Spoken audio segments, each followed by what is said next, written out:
कहानी का main character एक लड़की है। वो एक ऐसी लड़की है जो समंदर से बहुत इतना प्यार करती है कि वो अपनी सारी जिंदगी समंदर में रहकर यानी सेलिंग करके गुजारना चाहती। उसका नाम था टैमी ऑल्टर, जिसे टैमी भी कहते हैं, और उसका ताल्लुक कैलिफोर्निया से था। वो अपनी जिंदगी को सेलिंग करते हुए एक बेहतर तरीके से और एक खुशगवार तरीके से गुजारना चाहती। टैमी ने अपनी स्टडी ग्रेजुएशन तक कंप्लीट करने के बाद सेलिंग ज्वाइन करी और अपना सफर वो कश्ती के जरिए तय करते हुए ताहिती आ गई, जो कि एक खास जगह का नाम था। ताहिती एक ऐसी जगह का नाम था जो कि एक बहुत खूबसूरत आइलैंड था। उसकी मुलाकात एक लड़के से होती है जिसका नाम रिचर्ड था। वो भी काफी अरसे से ताहिती में ही रह रहा था। वो बिल्कुल टैमी की तरह ही था, यानी वो भी समंदर से प्यार करता था और वो अपनी सारी जिंदगी ताहिती में गुजारना चाहता। उसके पास अपनी जाती बोट थी जो वो सेलिंग में इस्तेमाल करता था। वो दोनों एक दूसरे को समझने लगते हैं और एक दूसरे को पसंद करने लगते। रिचर्ड ने बहुत सारी कश्तियां अपने हाथों से बनाई था। टैमी ये सब देखकर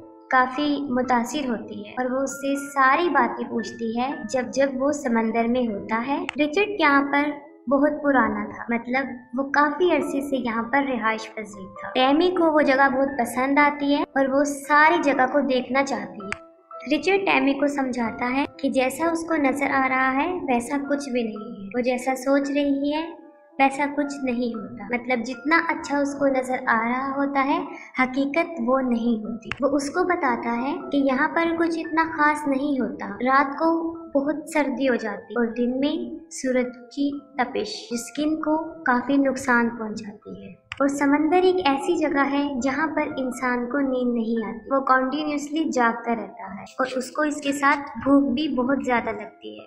और अगर अकेला शख्स समंदर में रह जाए तो उसको ह्यूसिनेशन महसूस होने लगता है, मतलब जो कुछ होता नहीं वो इंसान को नजर आता है। रिचर्ड ये सब कुछ इसलिए बता रहा था क्योंकि वो अब इसका तजुर्बा हासिल कर चुका था, इन सब बातों से दो चार हो चुका था, मतलब वो इन सब को झेल चुका था। वो बताता है कि यहाँ पे सबसे खूबसूरत चीज जो मुझे नजर आई है वो शाम को सूरज का डूबना होता है। कि जब शाम को सूरज डूब रहा होता है तो वो मंजर देखने के काबिल होता है, बहुत खूबसूरत होता है। वो कहता है कि ऐसे जज्बात और फीलिंग्स हैं जो इंसान अपनी जुबान से बयान नहीं कर सकता। फिर हम देखते हैं कि उन्हें एक दूसरे से मोहब्बत हो जाती और 6 माह तक वो दोनों एक दूसरे के साथ एक ही बोट में रहते। उनकी जिंदगी के दिन ऐसे ही गुजर रहे होते। फिर हम देखते हैं कि कुछ अरसे बाद रिचर्ड के कुछ पुराने दोस्त जिसका नाम पीटर और उसकी वाइफ क्रिस्टीन उससे मिलते हैं। वो लोग भी कैलिफोर्निया से यहाँ पर आए थे। उनकी अपनी जाती बोट थी जो कि बहुत खूबसूरत थी। उन लोगों को यहाँ से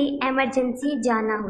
वो रिचर्ड को कहते हैं कि हम तो यहाँ से जा रहे हैं, क्या तुम हमारी बोट को कैलिफोर्निया तक ले जा सकते हो? उसके बदले में उसको हम पे भी करेंगे। रिचर्ड को ये डील अच्छी लगती है और वो इसके लिए मान भी जाता है क्योंकि जाहिर है उसको इसमें प्रॉफिट नजर आ रहा होता है कि इसके बदले में उसको ढेर सारा पैसा मिलता है। रिचर्ड और टैमी दोनों पीटर की बोट को देखते हैं, उन्हें काफी पसंद आती है और वो इस डील को एक्सेप्ट करते कि उनकी बोट काफी खूबसूरत। वो अपना सारा जरूरी सामान खरीद कर अपने जाने की तैयारी करते और देखते हैं हमें अपनी मंजिल हमें किस आइलैंड पर रुकना है।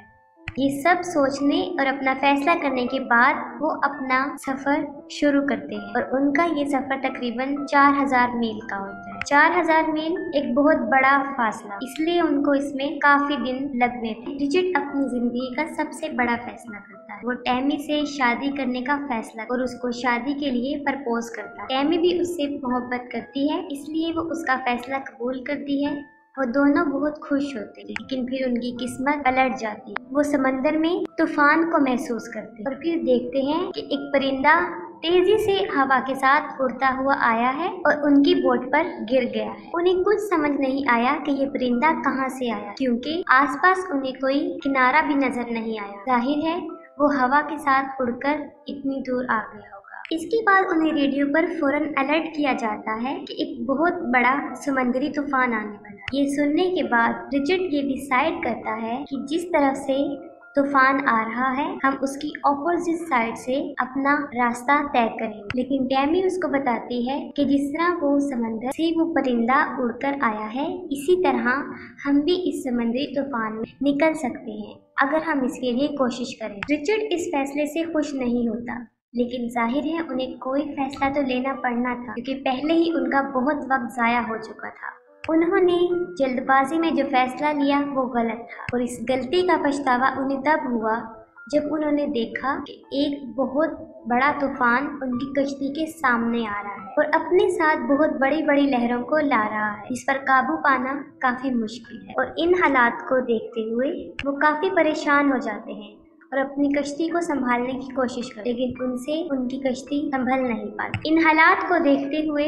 रिचर्ड टैमी को कहता है कि वो फौरन नीचे चली जाए। बहुत बड़ी बड़ी लहरें आती और जैसे ही टैमी अंदर जाती है, एक बहुत बड़ी लहर आती है जो रिचर्ड को अपने साथ ले जाती है और टैमी भी वहाँ पर गिर जाती है और बेहोश हो जाती है और उनकी कश्ती बुरी तरह तबाह बर्बाद हो जाती है। सुबह जब उसको होश आती है तो वो अपने आसपास पानी और टूटी हुई कश्ती देखती है। इस वाकये में वो खुद भी काफी जख्मी हो चुकी, जगह जहाँ चोटें लग गई थी उसको काफी तकलीफ भी हो रही, लेकिन फिर भी वो हिम्मत करके किसी तरह कश्ती से बाहर आती है और अपने आसपास रिचर्ड को ढूंढती है, लेकिन उसको रिचर्ड कहीं दिखाई नहीं देता। वो रिचर्ड को आवाजें देना शुरू हो जाती। वो सोचती है कि शायद रिचर्ड बोट से गिर गया और उसको पुकारती पुकारती वो चिल्लाना शुरू करती, लेकिन रिचर्ड नहीं आता। रेडियो से अपनी आवाज भेजने की कोशिश करती, लेकिन इस झटके की वजह से सब कुछ तबाह बर्बाद हो गया होता है। इलेक्ट्रॉनिक चीजों में पानी चला गया होता है। उनकी कश्ती अब बिल्कुल बेकार हो चुकी है, वो अब किसी काम की नहीं रही और वो अब यहाँ समंदर में ही पड़ेगी, क्योंकि बोट को आगे बढ़ने में जो पर्दा मदद करता है वो बुरी तरह बर्बाद हो चुका होता है। उस पर्दे के बगैर भी कश्ती आगे मूव नहीं कर सकती। वो बहुत सैड होती है क्योंकि रिचर्ड को वो खो चुकी है। वो अपने से कुछ फासले पर एक छोटी बोट देखती है, वो बोट जो उनकी बोट पर पड़ी होती है, और साथ में उसको ये भी महसूस होता है कि उस बोट के साथ शायद रिचर्ड भी है।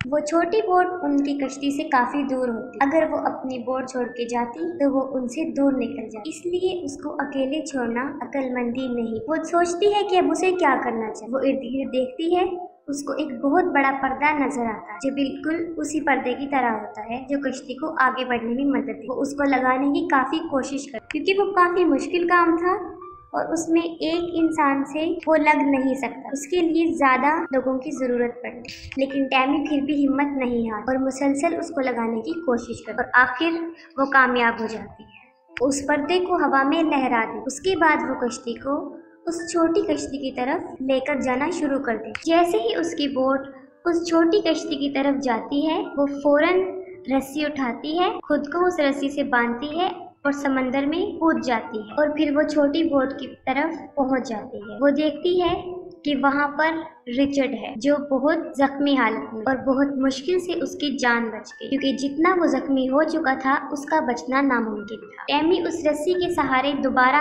कश्ती में आती है और रिचर्ड को भी साथ ले आती है। वो उसको बोट में लिटाती है और वो देखती है कि उसकी टांग पे काफी गहरा जख्म है, लेकिन इससे भी ज्यादा खतरनाक बात ये थी कि उसकी सारी पसलियां टूट चुकी, लेकिन फिर भी उसकी जान बच जाती और टैमी को हौसला मिल जाता है कि अब वो अकेली नहीं, अब उसके साथ रिचर्ड भी वहाँ मौजूद। वो काफी पुरउम्मीद होती, वो जख्मी पाँव पे पट्टी करती है और उसके बाद वो सोचती है कि यहाँ से कैसे निकला जाए। उसके बाद हम देखते हैं कि वो पाइप के जरिए बोट में पानी को बाहर निकालती है और जहाँ से कश्ती टूट चुकी है वहाँ पर टेप के जरिए जोड़ती है। इसके बाद वो यहाँ से निकलने का रास्ता ढूंढ, वो नक्शे को पढ़ने की कोशिश करती। ये चीज उसके लिए काफी मुश्किल थी, लेकिन वो फिर भी उसको पढ़ती रहती। इसके दौरान उसे पता चलता है कि वो तकरीबन 25 दिन में सैंटियागो पहुँच सकते हैं अगर उनकी कश्ती तबाह ना हो, लेकिन वहाँ पे हवाएं और लहरें बहुत तेज थी जो उनको आइलैंड यानी उनकी मंजिल से और दूर लेकर जा रही, जिससे उनको साफ नजर आ रहा था कि दिनों तो क्या, वो तो महीनों में भी अपनी मंजिल की तरफ नहीं रचा। कोई भी उनकी मदद को नहीं आया तो वो सारी जिंदगी के लिए यहाँ फंस सकते हैं और यहाँ से उनका निकलना नामुमकिन हो सकता है, क्योंकि जापान तक उन्हें कोई आइलैंड दूर दूर तक नजर नहीं आ रहा था। अपनी कश्ती में मौजूद जितना भी खाना होता है टैमी उन सबको इकट्ठा करती, क्योंकि यकीनन वो उनके पास बहुत थोड़ा रह गया होता है। ज्यादा से ज्यादा 14 या 15 दिन का खाना मौजूद था। यहाँ पर जो उन्हें सबसे ज्यादा मसला पेश आ रहा था वो पानी का था। उनके पास पीने का पानी नहीं था क्योंकि शायद लहरों के टकराने से उनका वाटर प्रेशर टूट चुका था और पानी आना बंद हो गया था। लेकिन उनके पास थोड़ा बहुत पानी था जिस पर वो अपना गुजारा चला रहे थे। ये हालात, ये दिन उनके ऊपर एक इम्तिहान की तरह गुजर रहे क्योंकि वो एक ऐसी जगह पर मौजूद थे जहाँ पर ना फिशर्स आते हैं और ना कोई सियाह, क्योंकि वो किनारे से इतना दूर थे कि आम इंसान उनको सोच भी नहीं सकता। वो ऐसा महसूस करते हैं कि अब वो यहाँ से कभी भी नहीं जाएंगे। वो यहाँ पर गुम हो गए और सच में वो यहाँ पर गुम हो चुके थे। उन्हें अपनी मौत साफ दिखाई दे रही। एक तो वो समंदर में फंस गए थे ऐसी जगह पर जहाँ पर उनका बचना नामुमकिन है, और दूसरा खाने पीने की तरफ से उनका खाना भी दिन ब दिन कम होता जा रहा है। और जो सबसे बड़ी प्रॉब्लम ये थी कि टैमी वेजिटेरियन। टैमी बहुत परेशान होती है। इस पर रिचर्ड उसको समझाता है कि हमारे पास खाना कभी भी खत्म नहीं हो सकता अगर तुम समंदर से मछलियाँ पकड़ती हो। और ऐसा करने पर टैमी साफ इनकार कर देती है, लेकिन उसके बाद वो फिर भी कोशिश करती है, लेकिन हर बार नाकाम हो जाती है। टैमी को अपनी गलती का एहसास होता है। वो रिचर्ड से माफी मांगती है। रिचर्ड तो बेचारा किसी काम की काबिल ही नहीं था कि वो बुरी तरह जख्मी हो चुका था और उसकी हड्डियां भी टूट चुकी थी। बारिश आ जाती है, इस पर टैमी बहुत खुश हो जाती है और खुशी से चिल्लाने लगती है। और उनके पास जितने भी बर्तन मौजूद होते हैं वो सबको उन बारिश के पानी से भर लेती है। लेकिन उनकी जिंदा बचने के लिए ये चीज काफी नहीं थी। उनको खाने के लिए भी चीजें चाहिए थी। दिन ब दिन उनकी हालत खराब से खराब तर होती जा रही। वो दोनों लेटे होते हैं। टैमी को दूर एक बोट नजर आता है, एक बहुत बड़ा बोट। वो फौरन फायर करती है।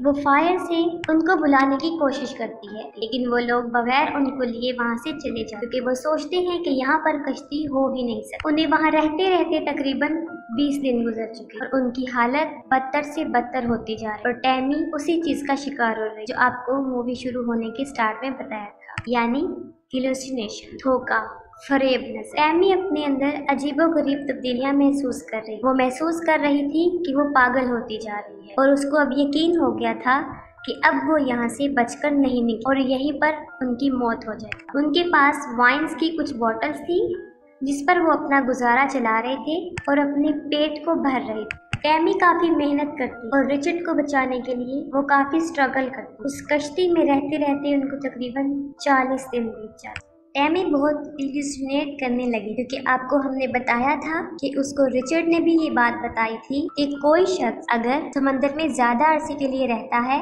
तो उसके साथ ऐसा होने लगता है। उसको हर चीज धोखा फरेब नजर आने लगता है। और इन सब हालात से टैमी भी गुजर रही। वो ये बात क्योंकि रिचर्ड तो कब से मर गया था जब उनकी कश्ती डूबी थी। ये सब उसको इल्यूसिनेशंस की वजह से हो रहा था क्योंकि वो काफी शॉक थी और काफी स्ट्रेस की वजह से उसके साथ ये सब हो रहा था, क्योंकि वो इस सदमे से बाहर ही नहीं आ रही थी कि वो रिचर्ड को खो चुकी है। और उसकी ये इल्यूसिनेट इतनी पावरफुल थी कि अब तक वो रिचर्ड को महसूस कर रही थी। वो सब इसी की वजह से था। वो कैसे?